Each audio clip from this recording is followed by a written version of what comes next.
শ্রীলঙ্কার এই গভীর সংকটে পাকিস্তান তাদের পাশে আছে বললেন ইমরান খান। শ্রীলঙ্কার নৃশংস হামলার তীব্র নিন্দা ও প্রতিবাদ জানিয়েছেন পাকিস্তানের প্রধানমন্ত্রী ইমরান খান। রোববার স্থানীয় সময় দুপুর 12:56 তার অফিসিয়াল টুইটার পেজে এক বিবৃতিতে এ নিন্দা জানান। টুইট বার্তায় বিবৃতিতে ইমরান খান বলেন, স্টার সানডেতে সন্ত্রাসী হামলায় শ্রীলঙ্কায় যে পৈশাচিক হামলা হয়েছে, আমি এর তীব্র নিন্দা জানাচ্ছি। এ হামলায় অনেক প্রাণহানি হয়েছে, শতাধিক মানুষ আহত হয়েছেন। শ্রীলঙ্কার ভাইদের প্রতি আমার গভীর সহানুভূতি জানাই। শ্রীলঙ্কার এই গভীর সংকটে পাকিস্তান তাদের পাশে আছে।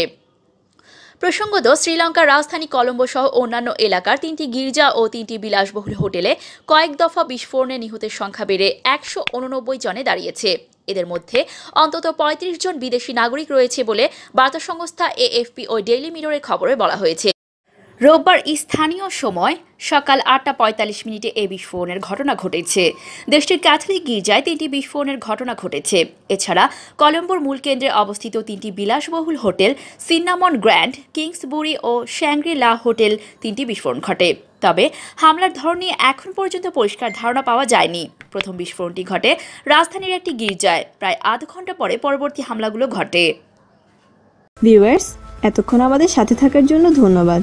ভিডিওটি ভালো লাগলে অবশ্যই লাইক, কমেন্ট, শেয়ার করবেন। তার আগে অবশ্যই আমাদের চ্যানেলটি সাবস্ক্রাইব করে আমাদের সাথেই থাকুন।